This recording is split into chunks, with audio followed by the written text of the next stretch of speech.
السلام عليكم ورحمة الله وبركاته. الحمد لله نحمده ونستعينه ونستغفره ونؤمن به ونتوكل عليه ونعوذ بالله من شرور أنفسنا ومن سيئات أعمالنا. من يهده الله فلا مضل له ومن يضلله فلا هادي له. ونشهد أن لا إله إلا الله وحده لا شريك له. ونشهد أن سيدنا وحبيبنا ونبينا ومولانا محمدا عبده ورسوله صلى الله تعالى عليه وسلم تسليما كثيرا كثيرا. أما بعد فأعوذ بالله من الشيطان الرجيم. بسم الله الرحمن الرحيم. يا أيها الذين آمنوا كتب عليكم الصيام كما كتب على الذين من قبلكم لعلكم تتقون. أما بعد فقد قال النبي صلى الله عليه وسلم: الصوم لي وأنا أجزي به. وقال النبي صلى الله عليه وسلم: الصيام جنة. صدق الله مولانا العظيم وصدق رسوله النبي الكريم. نحن على ذلك من الشاهدين لمن الشاكرين. قابل قدر ملت اسلامیہ کے ہونہار عزیز ساتھیوں، حضرات سامعین، پردہ نشین ماں اور بہنوں، اللہ رب العزت کا بے پناہ فضل اور کرم، اس کا احسان عظیم ہے. وہ اس پرفتن ماحول میں بھی ہم سب کو اللہ تبارک و تعالی نے عبادات کی توفیق عطا فرمائی. ایسے مہلک مرض اور وبا کے موقع پر بھی اللہ نے ہمیں دین سے جڑنے، قرآن سے ربط رکھنے، اعمال کی فکر کرنے، آخرت کی فکر کرنے کی توفیق عطا فرمائی. اللہ کی توفیق نہ ہوتی تو میں کچھ نہ کہہ سکتا اور آپ کچھ نہ سن سکتے. اگر اس کی توفیق نہ ہوتی تو نہ ہم اپنی آواز نکال سکتے، نہ اپنے کان میں آپ سننے کی طاقت رکھ سکتے. یہ اللہ کا فضل، کرم، اس کا احسان عظیم ہے. یہ رمضان المبارک کا مہینہ بڑی عظمتوں، بڑی شان و شوکتوں، بڑی عظمتوں، بڑی رحمتوں، سعادت والا، نعمتوں والا مہینہ ہے. دعا کرے کہ اللہ ہم سب کو ہدایت سے مالا مال فرمائے. قرآن پاک میں اللہ تبارک و تعالی نے فرمایا: یا ایہا الذین آمنوا کتب علیکم الصیام کما کتب علی الذین من قبلکم لعلکم تتقون. اے ایمان والو، تم پر روزے فرض کیے گئے ہیں جس طرح تم سے پہلے لوگوں پر فرض کیے گئے، تاکہ تم پرہیزگار بن جاؤ. اور جنت کے اللہ تبارک و تعالی نے 8 دروازے بنائے ہیں. ایک دروازے کا نام ریان ہے، وہ صرف روزے داروں کے لیے. اللہ نے ایمان والوں کو اس آیت میں مخاطب کر کے فرمایا کہ روزہ تمہارے اندر تقوی پیدا کرنے کے لیے. اس روزے سے تمہارے اندر تقوی ہوگا، بہت سی چیزوں سے بچنے کی عادت پڑ جائے گی، تمہیں گناہوں سے بچنے کی عادت پڑ جائے گی، اور بھوکا رہ کر خدا سے صبر حاصل کرنے کی عادت پڑ جائے گی، اور صبر اللہ تبارک و تعالی ہم کو اس روزے کے ذریعے سے عطا کرے گا، اور اس بھوک کے ذریعے سے، اس فاقے کے ذریعے سے، اس روزے کے ذریعے سے اللہ غریبی کا احساس دلائے گا کہ غریب لوگ بھوکے رہنے سے ان کے دلوں کے اندر، ان کے پیٹ میں، ان کے گھروں میں ایک ایسا احساس ہوتا ہے۔ اللہ تبارک و تعالیٰ نے یہ احساس ہم کو عطا فرمایا، اور جنت کے آٹھوں دروازوں میں سے ایسے لوگوں کو جو روزہ رکھتے ہیں ان کے لیے فرمایا کہ یہ باب الریان جو دروازہ، آٹھواں دروازہ، جو روزہ دار ہیں اللہ تبارک و تعالیٰ خاص اس کے لیے عنایت فرمائیں گے۔ اس کے علاوہ کوئی شخص اس دروازے سے داخل نہیں ہو سکتا سوائے روزے دار کے۔ پھر فرمایا روزے دار کی منہ کی جو بدبو ہے اللہ تعالیٰ کے نزدیک مشک سے زیادہ پسندیدہ ہے۔ اللہ اکبر۔ بھی فرمایا روزے دار کی دعا اللہ تبارک و تعالیٰ کبھی انکار نہیں کرتے ہیں۔ روزے دار کو دو خاص خوشیاں اللہ تبارک و تعالیٰ نازل فرماتے ہیں، ایک افطار کے وقت، دوسری قیامت کے دن اللہ تعالیٰ سے ملنے کا وقت۔ دو بڑی خوشیاں ہوں گی جو اللہ تبارک و تعالیٰ روزے دار کو عطا فرمائیں گے۔ جب رمضان المبارک شروع ہوتا ہے تو جنت کے دروازے کھول دیے جاتے ہیں اور جہنم کے دروازے بند کر دیے جاتے ہیں۔ اس مبارک مہینے میں ایک نفل نماز کا ثواب، ایک نفل کا ثواب ایک فرض کے برابر، ایک فرض کا ثواب 70 فرضوں کے برابر کر دیا جاتا ہے۔ اس مہینے میں مومن کا رزق اللہ تعالیٰ بڑھا دیتے ہیں۔ اس مہینے کا پہلا عشرہ رحمت کا، دوسرا عشرہ مغفرت کا، تیسرا عشرہ دوزخ سے چھٹکارے کا ذریعہ ہے۔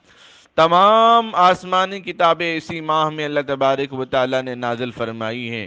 اس ماہ میں ایک رات ایسی ہیں جو 1000 راتوں سے افضل ہیں، جس کو 21، 23، 25، 27، 29 راتوں میں تلاش کرنا سنت ہے۔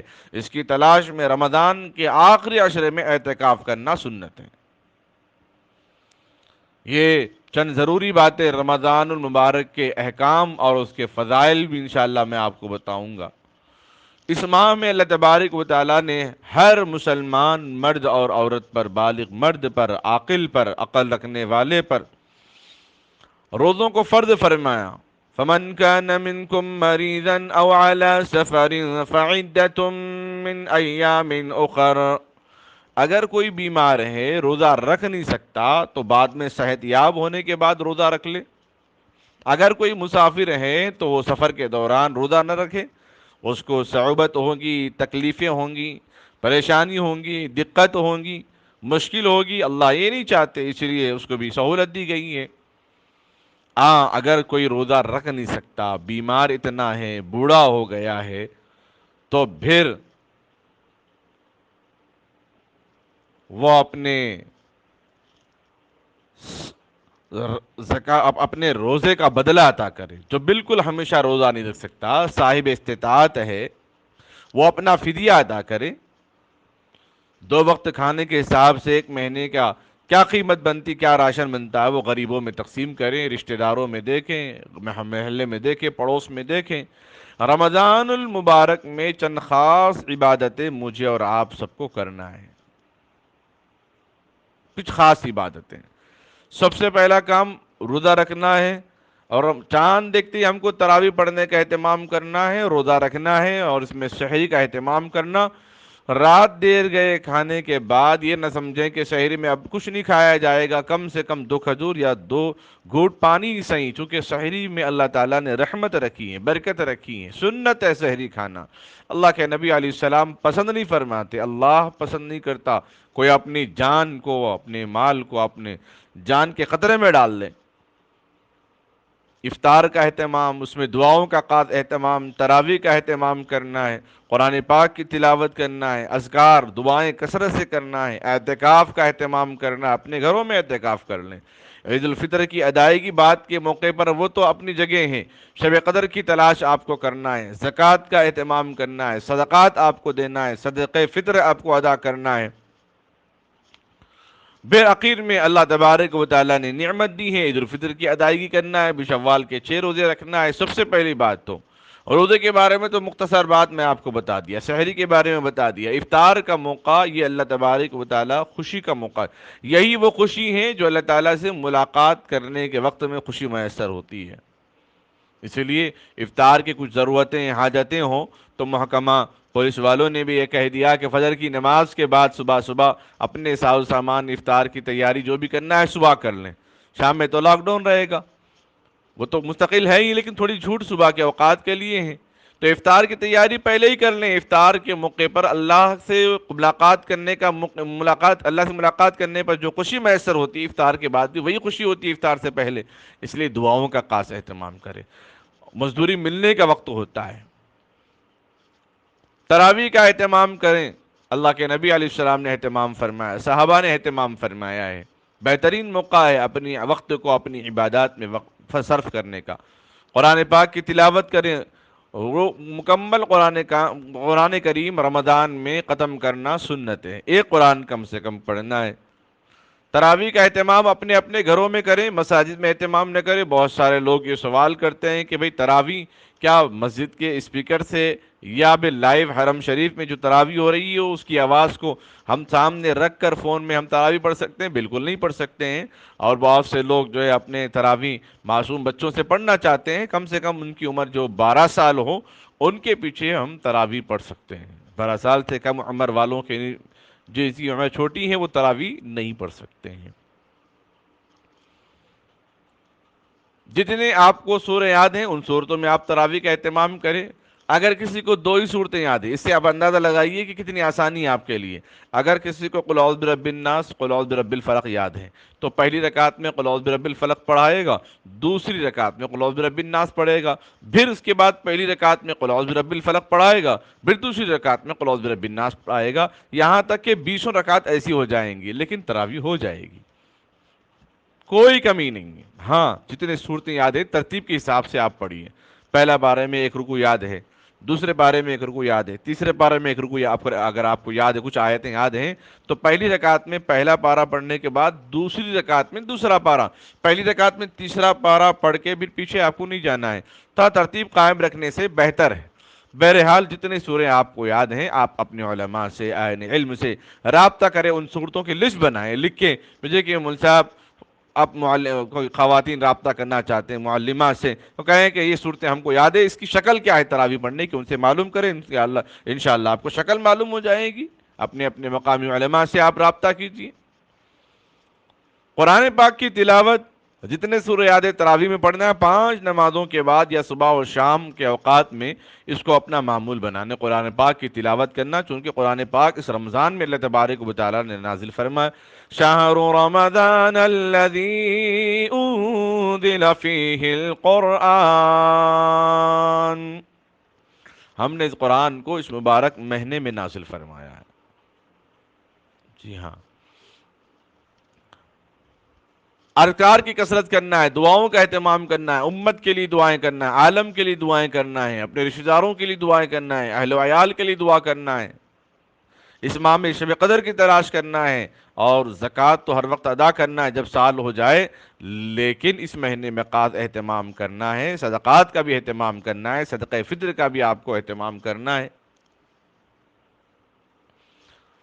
رمضان المبارک مہینے میں اللہ تبارک و تعالیٰ نے وہ نعمتیں، وہ رحمتیں نازل فرمائی۔ حدیث میں آیا ہے جب رمضان المبارک شروع ہوتا ہے تو جنت کے دروازے کھول دیے جاتے ہیں، جہنم کے دروازے بند کر دیے جاتے ہیں۔ اس ماہ میں ایک نماز کا ثواب ایک فرض کے برابر، ایک فرض نماز کا ثواب 70 فرضوں کے برابر کر دیا جاتا ہے۔ روزے کا خاص اہتمام کرنا، اس روزے کی حفاظت بھی کرنا ہے۔ اور روزے کی حفاظت کیسے کریں گے؟ اچھا، روزے کی نیت بھی دل میں کرنا ہے۔ نیت کہتے ہیں دل سے ارادہ کرنے کو، قصد و ارادے کو، خاص زبان سے کچھ کہیں یا نہ کہیں، روزے کے لیے نیت شرط ہے۔ اگر روزے کا ارادہ نہ کیا، تمام دن کچھ کھایا پیا بھی نہیں، روزہ نہیں ہوگا۔ رمضان کے روزے کی نیت رات سے کر لینا بہتر ہے۔ رات میں اگر نیت نہ کی ہو تو سورج کے ڈھلنے سے پہلے، زوال سے پہلے 1.5 گھنٹہ پہلے تک دن میں نیت کر سکتے ہیں، بشرطے کہ کچھ کھایا پیا نہ ہو۔ وہ چیزیں جن سے روزہ ٹوٹ جاتا ہے، مثلا کان اور ناک میں دوا ڈالنا،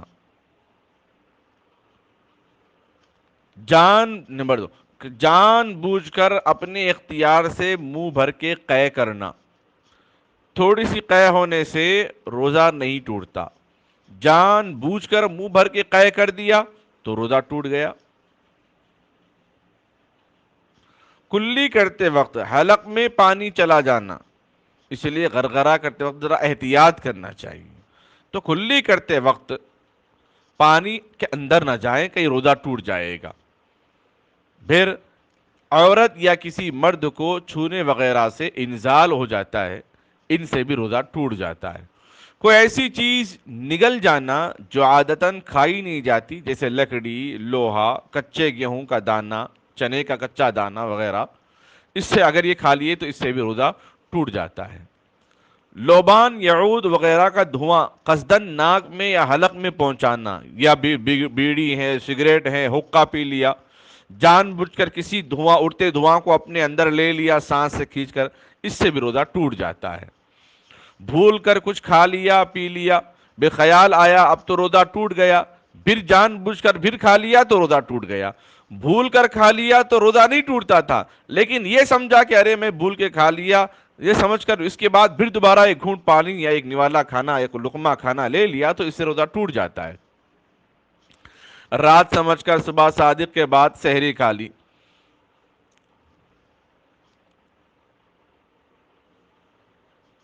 اس سے بھی روزہ ٹوٹ جاتا ہے۔ دن باقی تھا مگر غلطی سے آفتاب غروب ہو گیا، یہ سمجھ کر افطار کر لی، ابھی دن باقی تھا، افطار کا وقت نہیں ہوا، دن باقی تھا مگر غلطی سے آفتاب غروب ہو گیا، سمجھ کے اگر افطار کر لیا، ان سب چیزوں سے روزہ ٹوٹ جاتا ہے، مگر صرف قضا واجب ہوتی ہے، ان چیزوں سے کفارہ ادا کرنا لازم نہیں ہے۔ کفارے کا مطلب کیا ہوتا ہے؟ جو کوئی جان بوجھ کر روزہ توڑ دے اس کے لیے کفارہ ہوگا۔ کفارہ کیا ہوگا؟ کفارہ یہ ہے کہ 60 روزے، 2 مہینے کے روزے متواتر، مسلسل، کنٹینیو، ریگولر روزہ رکھے۔ اگر بیچ میں ناغہ ہو گیا تو پھر شروع سے 60 روزے پورے کرنے پڑیں گے، اور اگر روزے کی طاقت نہیں تو پھر 60 غریبوں کو، مسکینوں کو دونوں وقت پیٹ بھر کھانا کھلا دیں۔ اگر کوئی غریب وہاں نہیں مل رہا کھانا کھلانے کے لیے تو 60 غریبوں، 60 مسکینوں کا 2 وقت کا کھانا وہ راشن پانی دوسروں میں تقسیم کر دیں، یا رقم تقسیم کر دیں اس کے حساب سے، پھر بھی روزے کی قضا تو کرنا ہی ہے آپ کو۔ اگر کوئی جان بوجھ کر روزہ چھوڑتا ہے یا توڑتا ہے، پوری زندگی بھی روزہ رکھ لے تو پھر وہ حق ادا نہیں ہو سکتا۔ بہت بڑی نعمت ہے۔ اگر کوئی کہے کہ بھائی صاحب مجھے تو ہارڈ ورک ہے، پتھر پھوڑنا پڑتا ہے، مجھے آفس جانا پڑتا ہے، بہت دیر تک ورک کرنا پڑتا ہے، یہ سب شرعی عذر نہیں ہے۔ روزہ کی چھوٹ بعد میں رکھنا صرف 2 وجہوں سے، ایک یا تو آپ بیمار ہیں، دوسرا یا آپ مسافر ہیں، ان دونوں صورتوں میں شرعی عذر مانا جائے گا، اس کے علاوہ آپ کا شرعی عذر قابل قبول نہیں ہوگا۔ اب آئیے وہ چیزیں جن سے روزہ نہیں ٹوٹتا مگر مکروہ ہو جاتا ہے، مثلا بلا ضرورت کسی چیز کو چبانا، نمک وغیرہ چکھ کر تھوک دینا، ٹوتھ پیسٹ یا منجن یا کوئلے سے دانت صاف کرنا، ان سب صورتوں میں روزہ مکروہ ہو جاتا ہے، یعنی ناپسندیدہ۔ تمام دن حالت جنابت میں رہا، یعنی بغیر غسل کی، جب اس کے اوپر غسل واجب تھا جنابت کی وجہ سے، تو بغیر غسل کیے دن بھر ایسے ہی رہا، یہ عمل بھی مکروہ ہے۔ نشتر لگوانا، حجامہ کروانا، رگ سے خون نکلوانا یا کسی مریض کے لیے اپنا خون دینا، اس سے بھی روزہ مکروہ ہوتا ہے، ٹوٹتا نہیں۔ کسی کی غیبت کرنا، کسی کی عدم موجودگی میں برائی کرنا، جو ہر حال میں حرام ہے، روزے میں اس کا گناہ اور بڑھ جاتا ہے۔ روزے میں لڑنا، جھگڑنا، گالی گلوچ دینا، خواہ انسان کو دی جائے یا کسی بھی جانور کو دی جائے، بے جان کو دیں، ان سب چیزوں سے روزہ مکروہ ہو جاتا ہے، ان چیزوں سے بچنا چاہیے۔ اب وہ چیزیں جن سے نہ روزہ ٹوٹتا ہے اور نہ مکروہ ہوتا ہے، مسواک کرنا، اگرچہ نیم کی کاڑی ہی کیوں نہ ہو، اگر اس کا کڑواپن حلق میں محسوس ہو بھی گیا تو بھی اس سے روزہ نہیں ٹوٹتا۔ سر یا مونچھ یا داڑھی میں تیل لگانا، سر پر یا مونچھ یا داڑھی پہ تیل لگانے سے روزہ نہ ٹوٹتا ہے نہ مکروہ ہوتا ہے۔ آنکھوں میں دوا یا سرما ڈالنا، اس سے بھی روزہ نہ ٹوٹتا ہے نہ مکروہ ہوتا ہے۔ خوشبو سونگھنا، کسی قسم کا انجیکشن لگوانا، طاقت کا انجیکشن نہیں، کسی قسم کا انجیکشن لگوانا، اس سے بھی روزہ نہیں ٹوٹتا۔ گرمی یا شدت پیاس کی وجہ سے غسل کر رہا ہے، غسل کی حاجت نہیں لیکن غسل کر رہا ہے، وضو کی حاجت نہیں لیکن وضو کر رہا ہے، اس سے بھی روزہ نہ ٹوٹتا ہے نہ مکروہ ہوتا ہے۔ حلق میں بلا اختیار دھواں یا گرد کا چلا جانا، اپنے حلق میں بلا اختیار کسی قسم کا دھواں، آپ نے ارادہ نہیں کیا کسی کا لیکن دھواں چلا گیا، اس سے بھی روزہ نہ ٹوٹتا ہے نہ مکروہ ہوتا ہے۔ کان میں پانی بلا ارادہ اگر چلے جائے نہاتے وقت یا کوئی ایسے ڈال دیا تو اس سے بھی روزہ نہیں ٹوٹتا۔ خود بخود خے آ جائے، اس سے بھی روزہ نہیں ٹوٹتا۔ سوتے ہوئے احتلام غسل کی حاجت ہو جانا، اگر خواب میں یا صحبت کرنے کی وجہ سے غسل کی ضرورت پیش آ گئی، صبح صادق ہونے سے پہلے غسل نہ کیا اور ایسی حالت میں روزے کی نیت کر لی تو روزے میں کوئی خلل واقع نہیں ہوگا، کوئی خلل واقع بالکل اس کے اندر نہیں ہوگا۔ سونے کی حالت میں بھی اگر ہو جائے تو اس سے بھی روزے کے اندر کوئی قباحت نہیں آئے گی۔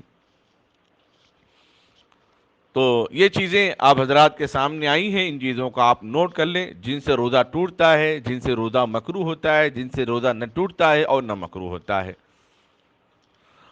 اب رمضان المبارک میں کچھ خاص عبادتیں، اما جان حضرت عائشہ صدیقہ رضی اللہ تعالی عنہا نے نبی اکرم صلی اللہ علیہ وسلم سے پوچھا، یا رسول اللہ اگر میں شب قدر کو پاؤں تو کیا کروں؟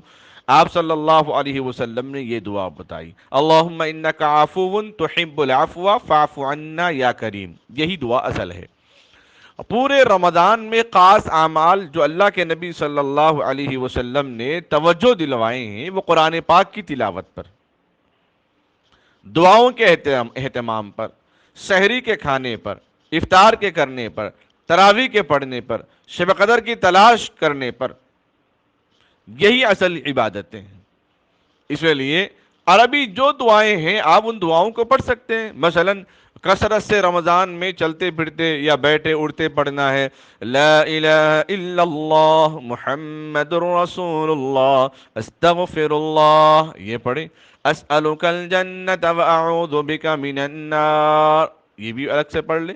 اللہم ارحمنا یا ارحم الراحمین، چونکہ پہلا عشرہ رحمتوں کا ہے اس لیے آپ اس کو پڑھنے کا اہتمام کریں، دوسرے عشرے میں اس کا پڑھنے کا اہتمام کرے کثرت سے۔ یہ نہیں کہ پہلے عشرے میں جو دعا پڑھے دوسرے میں نہیں پڑھ سکتے، بالکل نہیں، لیکن بہتر ہے چونکہ مغفرت کا یہ رحمت والا عشرہ ہے تو اس لیے رحمت کے اللہ سے خاص دعائیں مانگنا ہے۔ اللہم اغفر لنا ذنوبنا یا رب العالمین، اللہم قنا عذاب النار، آخری عشرہ چونکہ مغفرت کا ہے، جہنم سے آزادی کا اللہ تبارک و تعالی لوگوں کو جہنم سے نکال کر جنت میں داخل فرما دیتے ہیں، اس لیے اس کا اہتمام آپ کو بھی کرنا ہے۔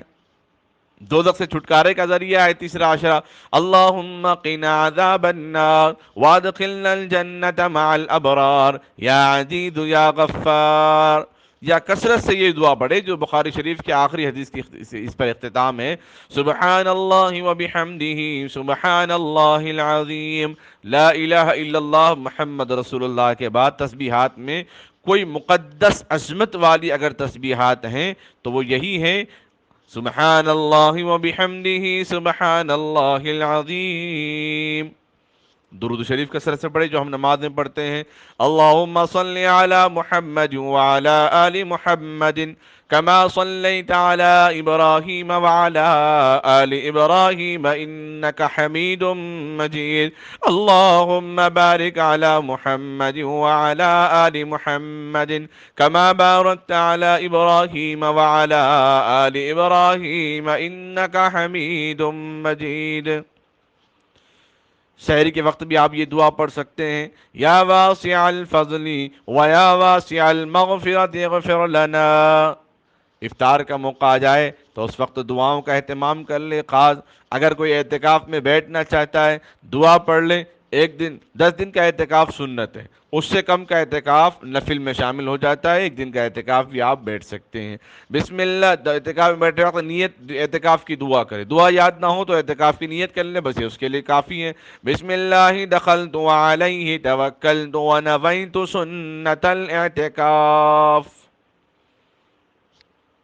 یہ اور والدین کے حق میں خاص دعائیں کرے، چونکہ جو شخص، جو بندہ، جو انسان اس پوزیشن پہ، جس پوزیشن پہ اللہ تبارک و تعالیٰ نے آپ کو رکھا ہے، اگر وہ مقام اللہ تبارک و تعالیٰ نے وہ عطا فرمایا ہے تو وہ ماں باپ کی دعاؤں سے، ماں باپ کے ثمرہ سے اللہ تبارک و تعالیٰ نے عطا فرمایا ہے۔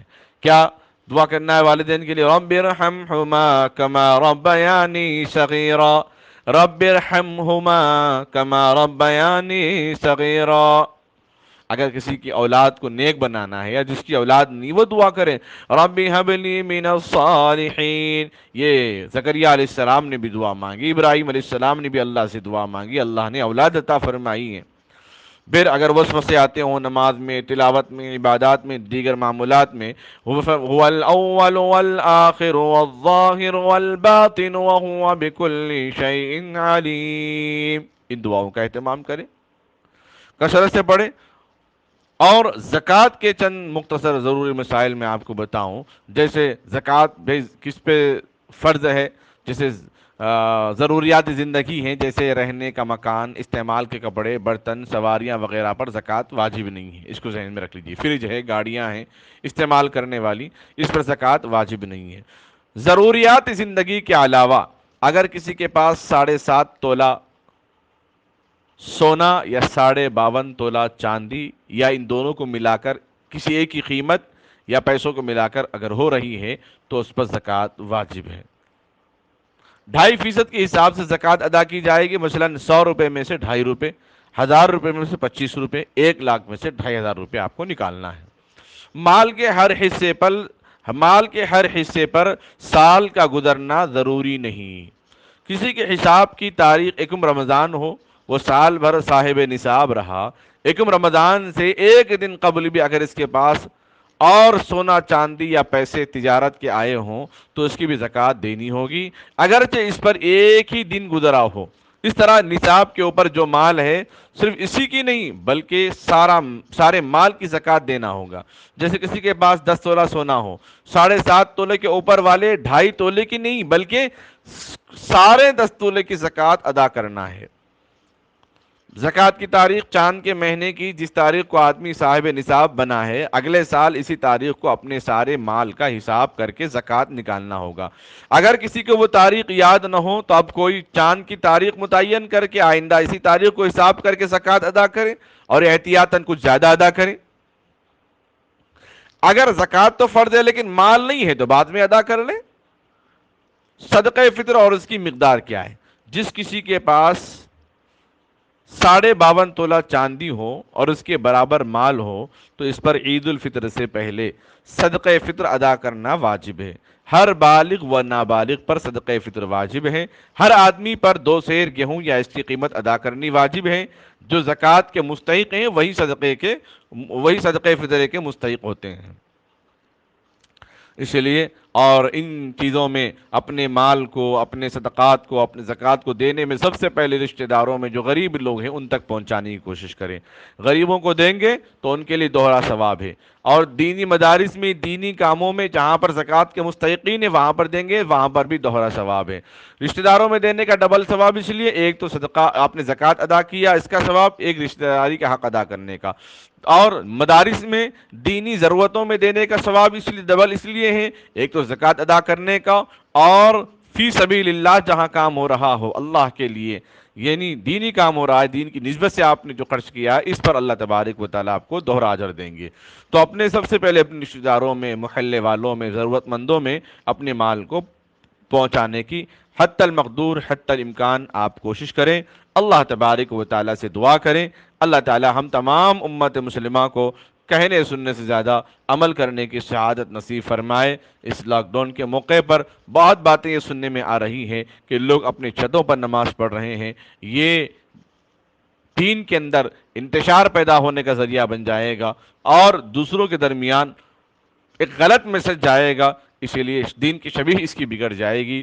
خدا را اپنے اپنے گھروں میں نمازیں پڑھنے کا اہتمام کریں، تراویح اپنے گھروں میں پڑھنے کا اہتمام کریں، عبادات بھی اپنے گھروں میں کرنے کا اہتمام کریں۔ اللہ تبارک و تعالیٰ قبول کرنے والا ہے۔ لِيَبْلُوَكُمْ أَيُّكُمْ أَحْسَنُ عَمَلًا۔ اللہ تو ہماری نیتوں کو دیکھتے ہیں، ہمارے بھیدوں کو دیکھتے ہیں، ہمارے اعمال کو دیکھتے ہیں، ہمارے ارادوں کو اللہ تبارک و تعالیٰ دیکھتے ہیں۔ اسی لیے ان چیزوں کا اہتمام کریں۔ مزید انشاءاللہ میں آپ حضرات کو اور بھی اس روزے کے متعلق اور اس رمضان کے متعلق، قرآن کے متعلق اور بھی انشاءاللہ پیغام آپ تک پہنچتا رہے گا۔ یہ رمضان کے چند ضروری احکام و فضائل میں نے آپ حضرات کے سامنے رکھے ہیں۔ دعا گو ہوں اللہ تعالیٰ مجھے اور آپ کو کہنے سننے سے زیادہ عمل کی سعادت نصیب فرمائے۔ جن کے والدین باحیات ہیں اللہ ان کو صحت و عافیت عطا فرمائے، جن کے والدین باحیات نہیں ہیں اللہ تعالیٰ ان کی مغفرت فرمائے، ان کے درجات بلند فرمائے۔ جو بیمار ہیں اللہ انہیں شفائے کاملہ عاجلہ مستمرہ دائمہ صادقہ نصیب فرمائے، اور جو اس لاک ڈاؤن کے موقع پر جو جہاں پھنسے ہوئے ہیں اللہ ان کی نصرت فرمائے، اللہ ان کی مدد فرمائے۔ یقیناً اللہ مدد کرنے والا ہے۔ کالے پہاڑ پہ کالی چونٹی بھی اگر چلتی ہیں اللہ اس کے قدموں کی چاپ کی آواز کو سنتا ہے۔ وہ قدرت والا ہے، دانائی والا ہے، حکمت والا ہے۔ ضرور اس مصیبت کے بعد اللہ تبارک و تعالیٰ آسانی کا راستہ رکھے ہیں۔ یہ اچھا موقع ہے گھر میں رہ کر گھر والوں کی خدمت